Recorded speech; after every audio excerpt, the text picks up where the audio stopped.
puis 2 points sur les fractions. Premier point, pourquoi ça existe des fractions égales? On va essayer d'expliquer pourquoi on peut égaler des fractions. Et deuxième point, comment on peut simplifier une fraction. Et on explique là ce que ça veut dire simplifier.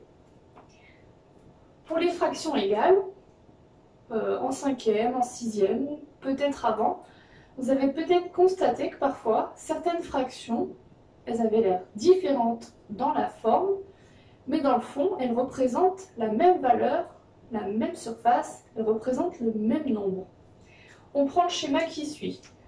Si vous constatez ce que j'ai fait régulièrement des carrés de même longueur, et j'en ai fait en tout 24. Et j'en ai colorié sur ces 24, 18. Donc si je veux représenter la fraction qui correspond à ce coloriage, je vais dire que c'est la fraction 18 sur 24. Parce qu'il y a 18 carreaux coloriés sur 24, le nombre de carreaux en tout. Mais si je regarde un peu mieux la figure et si je découpe un peu autrement que juste en carré. J'espère que ça se voit, mais il y a, enfin c'est ce que j'ai fait tout à l'heure, il y a un petit découpage par-dessus les carreaux qui consiste à prendre des paquets de 3. Si vous regardez bien, des paquets de 3, il y en a 8. Et combien il y a de paquets de 3 coloriés en rouge? Il y en a 6. Donc la fraction qui représente ce coloriage, c'est la fraction 6 sur 8. 6 coloriés, 8 au total. 1, 2, 3, 4, 5, 6 et on rajoute les 2 vides, 7, 8. Mais je peux voir les choses autrement. Je peux aussi voir soit en colonne, mais comme elles ne sont pas remplies complètement, la fraction elle me semble compliquée à trouver, ou en ligne.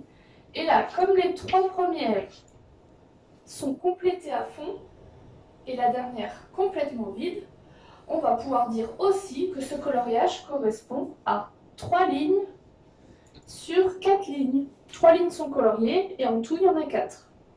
Donc finalement, pourquoi on peut dire que des fractions peuvent être égales? C'est juste parce qu'en fait, il y a plusieurs façons d'écrire la même surface, le même nombre. 6 huitièmes, 18 sur 24 ou 3 quarts. Ce qu'il y a à retenir derrière, pour faire simple, quand on veut égaler deux fractions, il faut toujours se demander, entre les deux, quel est le lien. Comme on est dans les fractions, on est aussi dans la proportion. Il y a de la proportionnalité aussi dans le chapitre des fractions. Donc il faut trouver le coefficient dans un sens ou dans l'autre, celui qui nous paraît le plus simple. Quand je regarde 8 et 24, ou 6 et 18, il me semble que multiplier, dans ce sens-là, en tout cas, de gauche à droite, c'est ce qui est le plus simple. Et multiplier par combien? Par 3. Il suffit de chercher dans sa table de 8, de 6 ou bien de 3. Mais on peut aussi, proportion dans l'autre sens, on peut aussi diviser, on peut faire des partages. Entre 24 et 4 et 18 et 4, il y a forcément une division, puisque le nombre à la droite il est plus petit. Et si on cherche dans notre table de 4, 4 fois donne 24, 3 fois donne 18, à l'envers, on trouve 6. Ça va nous servir pour une chose. Je finis sur ça et après on va simplifier une fraction. Ça sert vraiment à compléter ce genre d'égalités qui sont pour le coup classiques. Vous en avez toujours des comme ça. Par exemple, on vous propose ça et votre job à vous, c'est de trouver le quelque chose qui est au numérateur du coup sur 15. Comment on fait? Première étape, sans vouloir aller trop vite, encore une fois, essayez d'abord de trouver le coefficient entre les deux. Entre 5 et 15, puisque ce sont les deux valeurs connues sur la même ligne. Là, on ne connaît pas, donc on ne va pas aller faire ça tout de suite. Le lien, c'est x3. Donc ça veut dire qu'au-dessus, on va aussi faire x3. Puisque, je ne sais pas si j'étais claire sur ce point-là juste avant, deux fractions peuvent être égales seulement si on a un lien de proportionnalité entre les nombres de la première ligne, donc entre les numérateurs, et qui est le même lien entre les dénominateurs, soit fois, soit divisé. Et après, le nombre qui est entre les deux, nous, cette année en 5e, il sera entier, donc ça facilite les choses. Donc du coup, si on fait x3 en bas, il faut faire x3 en haut. Il faut faire exactement la même opération avec le même nombre. 2 fois 3 étant égal à 6, vous avez trouvé la fraction qui est égale à 2/5, mais avec un dénominateur sur 15. Avant de commencer, un petit rappel du cours. Simplifier une fraction, en fait, ça veut dire trouver une fraction égale à ce qu'on vous propose, par exemple ça, mais avec des nombres entiers les plus petits possibles. Donc vraiment, l'idée, c'est pour la rendre la plus simple possible. Donc des nombres petits et une fraction égale à ça. Je commence par la première méthode. La première méthode consiste à essayer de trouver des diviseurs communs à 168 et 180. Autrement dit, il faut que vous trouviez un nombre ou des nombres. Après, vous ferez cette recherche-là plusieurs fois, en fait. Vous allez voir après pourquoi. Il faut que vous trouviez un nombre qui divise à la fois 168 et 180. Si cette remarque, cette question, vous ne la comprenez pas, je vous la reformule autrement. Il faut vous demander 168 et 180, à votre avis, là, ils sont dans quelle table? 168 et 180, si vous ne voyez pas du tout dans quelle table c'est pas grave, vous faites le truc méthodique, vraiment. Vous vous dites, bon, alors, ok, je vois pas. Je vais commencer par 2. Est-ce que 2 divise les deux nombres? Oui, oui. 2 divise les deux nombres, puisque 168 est pair, dernier chiffre à 8. 180 aussi est pair. Donc, on peut diviser par 2. Mentalement, ça se fait bien quand même, quelle est la moitié de 180? 90. Quelle est la moitié de 168? 84. Est-ce que vous pensez que la fraction est simplifiée au maximum? A priori, vu qu'il y a déjà 2 chiffres, et puis ils ont l'air grands, je pense que non. On continue notre façon de faire. Et on reteste encore 2, on ne sait jamais. Ça se trouve, 2, il divise plusieurs fois. Du coup, 4 va diviser ce nombre. 8, 16, oui. Donc on continue. Je continue. Je vous fais pas le topo parce que je vois qu'ils sont encore pairs. Hein. C'est juste pour ça. Je prends la moitié. Alors attention, il faut écrire cette division par 2 là et la moitié que si c'est un nombre entier. Sinon, ça veut dire que cette étape-là, il faut la revoir et diviser par 3, par exemple, ou par autre chose. Mais là, comme ils sont pairs, on va le faire. 42 sur 45. Et là, je me dis, ah, 45, il est impair. Déjà, c'est fini pour les deux. Ça, c'est sûr. Je continue. J'aurais bien aimé le faire à la suite, parce que c'est plus logique. Il y a un lien avec les flèches, mais c'est pas grave. On va essayer de le faire là, quand même. 42 sur 45. Les deux sont dans quelle table? Alors, déjà pas de 2. Table de 3, on va essayer. Vous vous souvenez de l'histoire de la somme des chiffres? 4 plus 2, 6. Oh, 42. C'est sûrement dans la table de 3. 4 plus 5, 9. Ah, 9. C'est sûrement dans la table de 3. Donc, on va essayer. 42 divisé par 3. Je vous passe les détails, ça fait 14.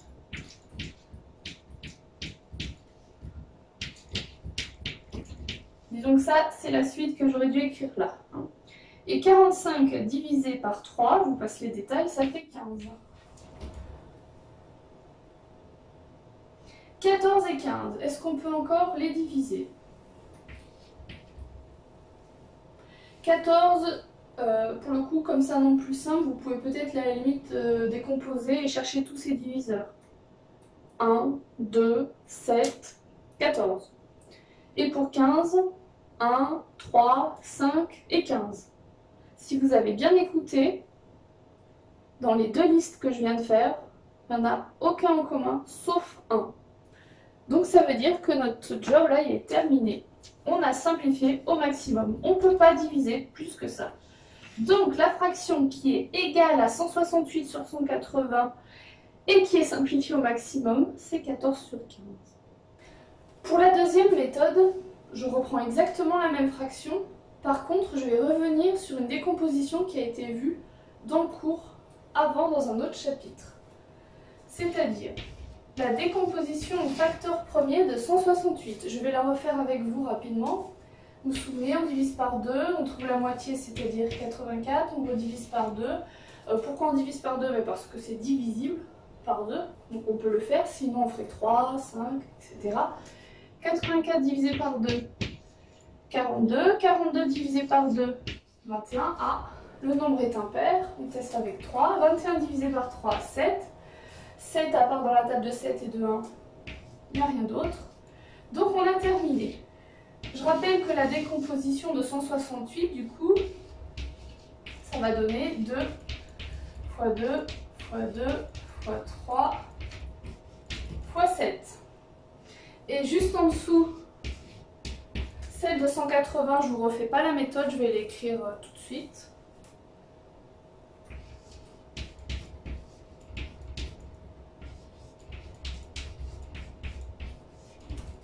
Voilà. Pourquoi je refais ça pour la méthode 2? Parce que je vais m'en servir. Et du coup, ceux qui aimaient bien cette méthode-là, je vous conseille vraiment de faire ça plutôt que la méthode d'avant, parce que vous allez gagner du temps. Si vous avez bien compris celle-là, ça va être plus rapide, plus mécanique pour vous. Vous allez voir pourquoi. L'idée, une fois que vous avez trouvé les décompositions en facteur premier, l'idée c'est de les recopier. C'est peut-être la partie la plus pénible de la méthode. Mais le reste est beaucoup plus rapide, vous allez voir pourquoi.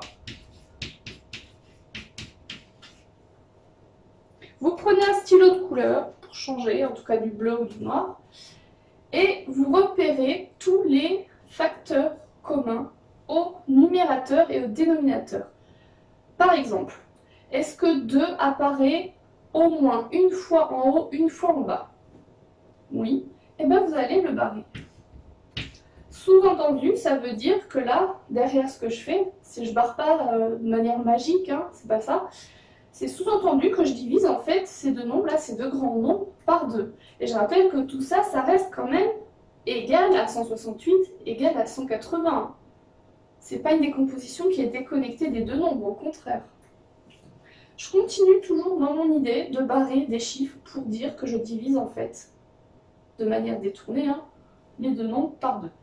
Est-ce que j'ai encore une fois une paire de 2 en haut et en bas?